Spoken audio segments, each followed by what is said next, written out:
In the summer of 1975, in a small Tennessee town, a young mother opened her mailbox. The bank letter inside made her knees buckle. Her mortgage, thousands of dollars, was marked paid in full. No name, no explanation. If you believe kindness can change a life forever, you're going to want to hear this story to the end. She tore the envelope open.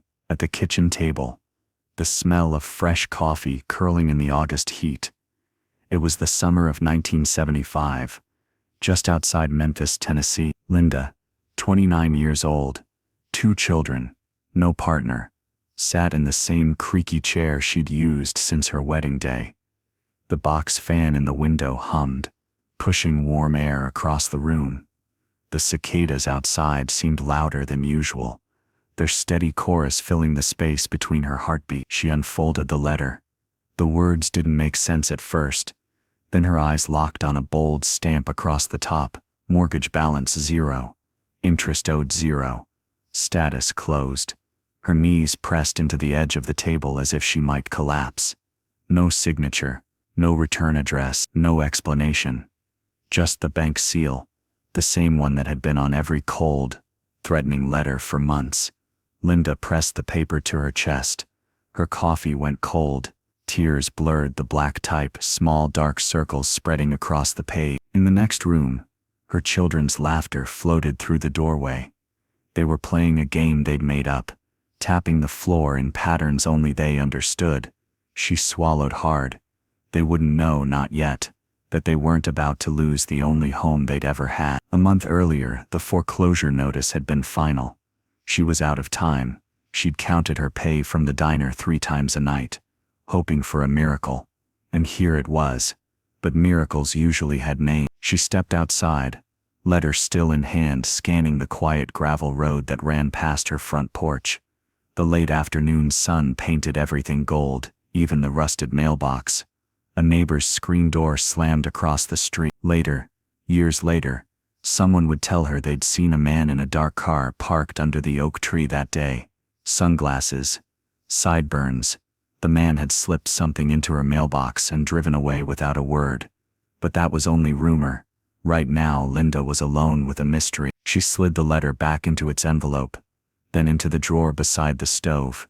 Her hands lingered there for a moment, as if closing the drawer might make it all disappear.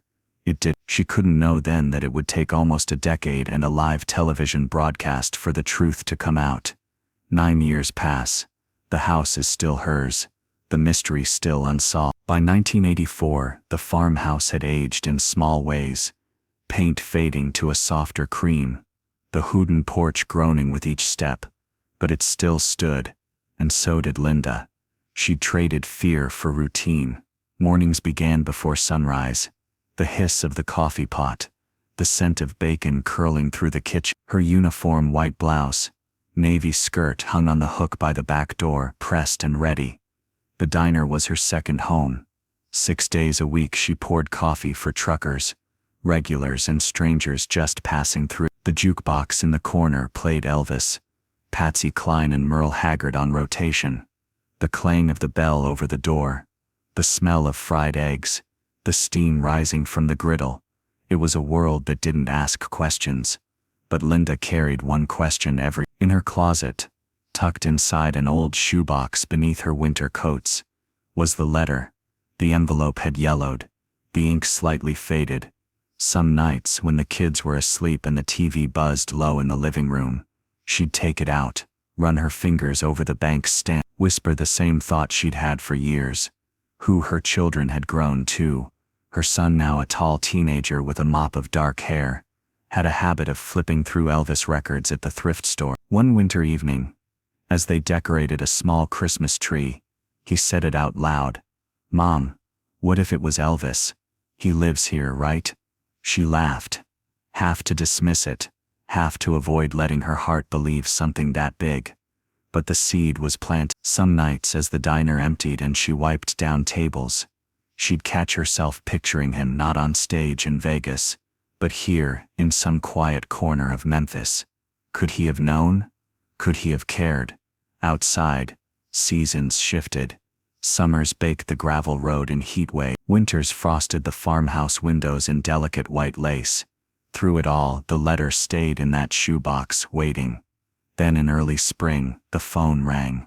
It was a landline call, the kind where you could hear a faint hum in the silence. A man's voice, polished, friendly, introduced himself as a television producer from Nashville. "We're putting together a special program," he said, "and we'd like you to be in the audience." Linda frowned. "Me? Why?" "It's hard to explain," he replied, "but I promise, it'll mean something to you." She could hear papers shuffling on his end, the low murmur of other voices. He confirmed the date, offered to arrange her travel. Before hanging up, he added, "One thing, don't tell anyone just yet. Let it be a surprise." Linda hung up slowly, staring at the receiver in her hand. Something was coming. She didn't know what, but for the first time in 9 years, the mystery felt alive again. It was night. The phone call had come and gone, but the questions it stirred hadn't faded. The morning of the taping, Linda rose before dawn. The sky was still a deep blue, the kind that hints at a cold day ahead. She pulled her Sunday dress from the closet, a soft rose color she'd saved for weddings in church. Her daughter helped pin her hair, small silver clips catching the light. Her Chevy rattled down the 2-lane highway toward Nashville, the heater blowing lukewarm air. The radio played faint country ballads, static crackling between stations. By the time she reached the studio district, the sun had climbed high. She parked between a tour bus and a delivery van, her shoes clicking on the pavement as she followed the signs for studio entrance. Inside, the air was warm and smelled faintly of hairspray, coffee, and the metallic tang of stage lights. Crew members moved quickly, headsets on, clipboards in hand. Someone handed her a glossy ticket, with her name printed in neat block letters. She was guided down a carpeted aisle into a sea of red velvet seats. The stage ahead glowed under spotlights, polished wood floor, a curved backdrop with golden trim, and a microphone waiting at center. As she settled into her seat, Linda's hands stayed folded tightly in her lap. Camera booms arched overhead. From somewhere backstage came the faint strum of a guitar being tuned, the sound echoing against the high rafters. The host appeared moments later, crisp suit, polished smile. He greeted the audience, his voice carrying easily through the room. Laughter rippled as he cracked a few warm-up jokes, but Linda's mind was far away. She glanced at the empty space beside her, one seat left vacant. Why? The house lights dimmed. A montage began to play on the massive screen above the stage. Clips of Elvis Presley through the years. Young Elvis on the Louisiana hayride. The '68 comeback special. Leather suit gleaming. Vegas shows with scarves tossed into eager hands. The crowd applauded and whistled at each familiar moment. But Linda's heart began to pound. The air seemed thicker now. The host returned to the center, voice dropping to a softer tone. "Tonight," he said, "we're honoring the man who gave the world music, and gave far more quietly, when no one was looking." Then he turned, looked straight at her. "Linda, we have something to tell you." The room seemed to still. Every camera in the place swung toward her. She could hear the soft whir of their motors, feel the heat of the lights. Her fingers tightened around the arms of her chair. Somewhere deep inside, she knew whatever came next would change how she remembered the past 9 years. The big screen above the stage flickered, then filled with grainy, time-worn footage. Linda's breath caught.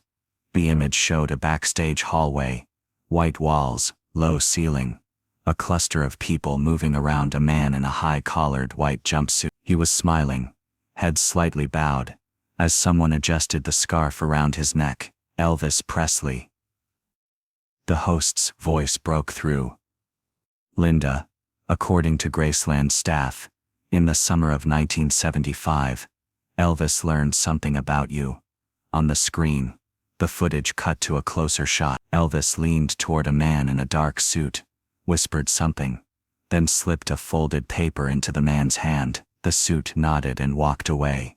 The host continued. "A friend of his, who worked near your town, mentioned a young single mother on the verge of losing her home." Elvis didn't hesitate. Linda could feel every pair of eyes in the room on her. Her hands went to her mouth. The host held up a single sheet of paper, laminated now, but still bearing a faint crease. This is a copy of the bank's payment confirmation, dated August. The account number matches your mortgage. And the payer. He paused. A beat of silence stretched over the crowd. Elvis Presley Enterprises. Gasps moved through the audience like a wave. Someone clapped. Then more joined in, until the applause swelled. Linda's eyes brimmed. Lights blurred at the edges of her vision. She shook her head slowly, as if the sound alone couldn't make it real. On the screen, the footage cut again. Elvis backstage, speaking quietly to the same suited man. Audio picked up just enough to hear. "Don't tell her it was me." The host smiled gently. He didn't want credit. He just wanted you and your children to have a home. Linda pressed her hands together tightly.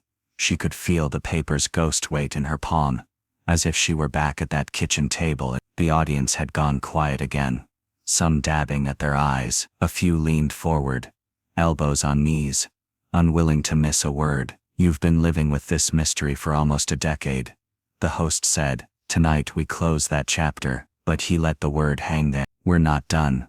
The lights shifted, a warmer amber glow filling the stage. From the wings a crew member wheeled something forward, its shape hidden under a dark cloth. The wheels squeaked softly against the stage floor. "Linda," the host continued, "Elvis left more than a mortgage payment behind." He walked over to the covered object, resting one hand on it.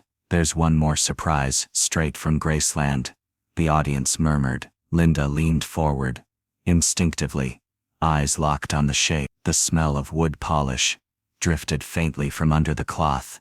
The host stepped back. "But for that, we're going to need you to come up here." Linda rose slowly, the hem of her dress brushing the tops of her shoes. The stage steps were carpeted, but she could feel her knees trembling as she climbed them. Whatever waited under that cloth had been kept from her for 9 long years.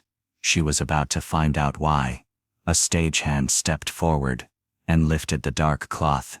In a single smooth motion, beneath it sat a guitar case, scuffed brown leather, brass latches dulled from years of handling. A faded airline tag dangled from the handle, its ink barely legible. The host knelt beside it, flipped the latches open, and eased the lid. Inside, the stage lights caught the deep sunburst finish of a Gibson acoustic guitar. Its wood was warm in tone, edges darkened with age. The fretboard bore the faint grooves of heavy use, and the pickguard had light scratches, like fingerprints from the past. The host gestured for Linda to step closer. She did, hands clasped at her waist. "This guitar," he said, "was kept in the rehearsal room at Graceland. Elvis played it often quietly, between shows when it was just him and the music." Linda's eyes moved over the instrument, taking in every detail. Then the host pointed to the inside of the case lid. Taped there was a single sheet of lined paper, edges yellowed slightly. With time, the handwriting slanted forward, bold yet neat. "You'll always have a seat in the front row, E.E." The audience let out a collective gasp. Linda raised a hand to her mouth, fingertips trembling. She stepped closer, reading the note again, slower this time, as if her mind needed proof her eyes weren't playing tricks. The smell of aged wood drifted up from the guitar. She could almost imagine the weight of it in Elvis's hands, the way his thumb might have rested on the neck. Quietly, almost to herself, she whispered, "All these years, and I never got to thank him." The host's voice softened. "He never asked for thanks, but he wanted you to know. Your story mattered to him." Linda reached out, her fingers brushing the cool metal of a tuning peg. The moment seemed suspended, the crowd silent, except for the faint hum of the stage light. Then, from somewhere in the audience, applause began again, gentle at first, then growing. People rose from their seats, clapping, some wiping away tears. The host waited for the sound to crest, before speaking again. "Linda, Elvis's kindness didn't end with you. In fact, it's inspired something far bigger." She turned to him, puzzled. "Tonight," he said, "we have one last thing to share." From the side of the stage, movement stirred. A figure stepped forward, into the light, And Linda's breath caught recognition and surprise flooding her face. It wasn't over yet. From the side of the stage, a young woman stepped into the glow of the lights. Her hair was pinned neatly, her dress a soft shade of blue. She carried herself with quiet confidence. But when she reached Linda, her voice trembled. "Hi, Mom." It was her daughter, now in her 20s. The two embraced. A long, unhurried hug that seemed to fold the years between them into a single heartbeat. The host turned to the audience. "Linda's daughter asked to join us tonight, because she has something to share. A continuation of Elvis's kindness." The young woman took the microphone. "When we learned what Elvis had done for us, we wanted to honor that in a way he would have liked, by helping others." She explained how, 3 years earlier, they had started a small scholarship fund in his name, funded entirely by tips Linda set aside from her diner shifts.